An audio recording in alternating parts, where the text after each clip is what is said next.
ಅದರಲ್ಲೂ ಪ್ರಮುಖವಾಗಿ ಬೇಸಿಗೆ ಸಮಯವಾದ್ದರಿಂದ ಮಾಡ್ತಾ ಇದ್ದೀವಿ. ಪ್ರಬಂಧ ಸ್ಪರ್ಧೆ ಬರ್ಸೋದಾಗಲಿ, ಭಾಷಣ ಸ್ಪರ್ಧೆ ಮಾಡೋದಾಗಲಿ, ಚಿತ್ರಕಲಾ ಸ್ಪರ್ಧೆಗಳು ಇವೆಲ್ಲ ನಿಮಗೆ ತರಗತಿಯಲ್ಲಿ ಮಾಡ್ತಾ ಇದ್ದೀವಿ. ಅದನ್ನು ಪ್ರಾಯೋಗಿಕವಾಗಿ ನಿಮಗೆ ಅರಣ್ಯದಲ್ಲೇ ಬಂದು ಯಾವ ರೀತಿ ನೀವು ಮಾಡಬೇಕು ಅನ್ನೋದ್ರ ಬಗ್ಗೆ, ಅದರಲ್ಲೂ ಪ್ರಮುಖವಾಗಿ ಬೇಸಿಗೆ ಸಮಯವಾದ್ದರಿಂದ ಈಗ ಅರಣ್ಯದಲ್ಲಿ ಬೆಂಕಿ ಬಿದ್ದರೆ ಏನಾಗ್ತದೆ, ಅರಣ್ಯಕ್ಕೆ ಎಷ್ಟು ನಷ್ಟ ಆಗ್ತದೆ ಅನ್ನೋದ್ರ ಬಗ್ಗೆ ನಿಮಗೆ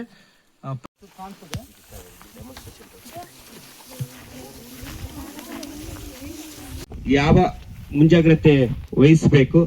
ಜೊತೆಗೆ 2016ರಲ್ಲಿ ತಿಮ್ಲಾಪುರ ಅಭಯಾರಣ್ಯ ಅಂತೇಳಿ ಘೋಷಣೆ ಆಗಿದೆ.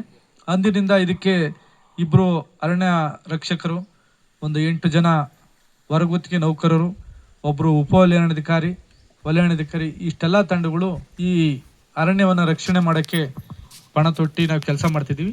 ಅದ್ರ ಜೊತೆಗೆ ಎಲ್ಲರದ್ದು ಸಹಕಾರ ಬೇಕು ಅನ್ನೋ ನಿಟ್ಟಿನಲ್ಲಿ ನಾವು ವಿಶೇಷವಾಗಿ ಮಕ್ಕಳಿಗೂ ಕೂಡ ಅರಿವು ಕಾರ್ಯಕ್ರಮನ ಮೂಡಿಸ್ತಾ ಇದ್ದೀವಿ. ಈಗ ಬೆಂಕಿ ಬೇಸಿಗೆ ಆಗಿರೋದ್ರಿಂದ ನಾನು ನಿಮಗೆ ಬೆಂಕಿ ಬಗ್ಗೆ ಸ್ವಲ್ಪ ನಿಮಗೆ ತಿಳುವಳಿಕೆ ಮೂಡಿಸ್ಬೇಕು. ನಾವು ಈ ಸುತ್ತಲೂ ಕೂಡ ಅರಣ್ಯ ಪ್ರದೇಶದ ಸುತ್ತಲೂ ಕೂಡ ನಾವೇನು ಮಾಡ್ತೀವಿ, ಬೆಂಕಿ ರೇಖೆಗಳು ಅಂತ ಮಾಡ್ಕೊತೀವಿ. ನಿಮಗೆ ತೋರಿಸ್ತೀನಿ ಬೆಂಕಿ ಲೈನ್ಗಳು ಹೆಂಗೆ ಮಾಡೋದು. ಬೆಂಕಿ ಬಿದ್ದರೆ ಅದನ್ನು ಆರ್ಸೋಕ್ಕೆ ನಾವು ಸಿಬ್ಬಂದಿಗಳು ಯಾವ ರೀತಿ ಶ್ರಮ ಪಡ್ತಾ ಇದ್ದಾರೆ. ಬೆಂಕಿ ಬಿದ್ದಾಗ ನಮಗೆ ಈ ನಮ್ಮಲ್ಲಿ ಒಂದು ವ್ಯವಸ್ಥೆ ಇದೆ, ಫಾರೆಸ್ಟ್ ಅಲರ್ಟ್ ಅಂತ ಹೇಳ್ಬಿಟ್ಟು, ಬೆಂಕಿದೆ ಎಲ್ಲನ ಬಿಡಲಿ ಫೈರ್ ಅಲರ್ಟ್ ಅಂತ ಹೇಳ್ಬಿಟ್ಟು ನಮಗೆ ವಿತಿನ್ ಅರ್ಧ ಗಂಟೆ ಒಳಗೆ ಯಾವ ಪ್ರದೇಶದಲ್ಲಿ ಬೆಂಕಿ ಬಿದ್ದಿದೆ ಅಂತ ಹೇಳ್ಬಿಟ್ಟು ಅದ್ರದ್ದು GPS ರೀಡಿಂಗ್ ಅಂದರೆ ನಿಮ್ಗೆ ಅಕ್ಷಾಂಶ ರೇಖಾಂಶಗಳಿದಾವಲ್ಲ ಅದ್ರ ಸಮೇತ ನಮಗೆ ಮೊಬೈಲ್ಗೆ ಮಾಹಿತಿ ಬರುತ್ತೆ.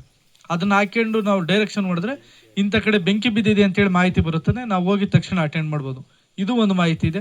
ಮತ್ತು ಬೆಂಕಿ ಬಿದ್ದರೆ ಸಿಬ್ಬಂದಿಗಳಿಗೆ ಏನಾದರೂ ಗೊತ್ತಾಗಲಿಲ್ಲ ಅಂದರೆ ಪಕ್ಕದಲ್ಲಿರ್ತಂಥ ಸಾರ್ವಜನಿಕರು ಕೂಡ ನಮ್ಮ ಅರಣ್ಯ ಸಹಾಯವಾಣಿ 1926 ಇದೆ, ಅದಕ್ಕೂ ಕೂಡ ಕರೆ ಮಾಡಿ ತಿಳಿಸ್ಬೋದು. ಬೆಂಕಿ ಬಿದ್ದಂಥ ಸಂದರ್ಭದಲ್ಲಿ 1926 ಕರೆ ಮಾಡಿದರೆ ಅವರು ಅಲ್ಲಿ ಸಂಬಂಧಪಟ್ಟ ಸಿಬ್ಬಂದಿಗಳಿಗೆ ತಿಳಿಸ್ತಾರೆ.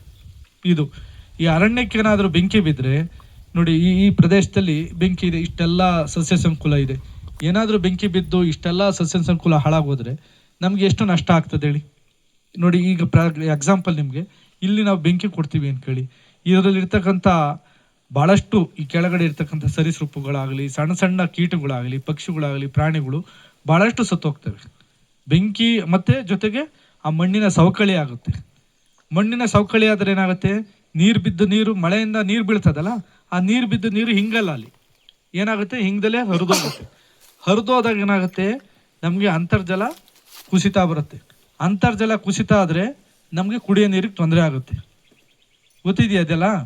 ಹಾಗೆ ನಾವು ಏನು ಮಾಡಬೇಕು ಅಂದರೆ ಬೆಂಕಿಯಿಂದ ಅರಣ್ಯವನ್ನು ರಕ್ಷಣೆ ಮಾಡೋದಕ್ಕೆ ನೀವೆಲ್ಲ ಬಂದು ಬೆಂಕಿ ಆರಿಸಿ ಅಂತ ನಾನು ಏನೇನು ಹೇಳಲ್ಲ. ಅಟ್ಲೀಸ್ಟ್ ನೀವು ನಿಮ್ಮ ತಂದೆ ತಾಯಿಗಳಿಗೆ, ಯಾಕಂದರೆ ನೀವೆಲ್ಲ ಅರಣ್ಯದ ಅಕ್ಕಪಕ್ಕ ಪ್ರದೇಶಗಳಲ್ಲಿ ಇರೋದ್ರಿಂದ ಅರಣ್ಯಕ್ಕೆ ಯಾವುದೇ ಕಾರಣಕ್ಕೂ ಬೆಂಕಿ ಹಿಡ್ದಂಗೆ, ಬೆಂಕಿ ಬಿದ್ದರೆ ಅದನ್ನು ಆರಿಸೋ ನಿಟ್ಟಿನಲ್ಲಿ ಇಲಾಖೆಯವ್ರ ಜೊತೆ ಸಹಕರಿಸಂಗೆ ನೀವೆಲ್ಲ ತಿಳುವಳಿಕೆ ಮೂಡಿಸ್ತೀರಾ ಅಂದ್ಕೊಂಡಿದ್ದೀನಿ. ಮಾಡ್ತೀರಾ? ನೀವು ಕೂಡ ನಿಮ್ಮ ಸ್ನೇಹಿತರಿಗೆ ಹೇಳ್ಬೇಕು, ನಿಮ್ಮ ತಂದೆ ತಾಯಿಯವ್ರಿಗೆ ಹೇಳ್ಬೇಕು, ಹಿರಿಯರಿಗೆ ಹೇಳ್ಬೇಕು.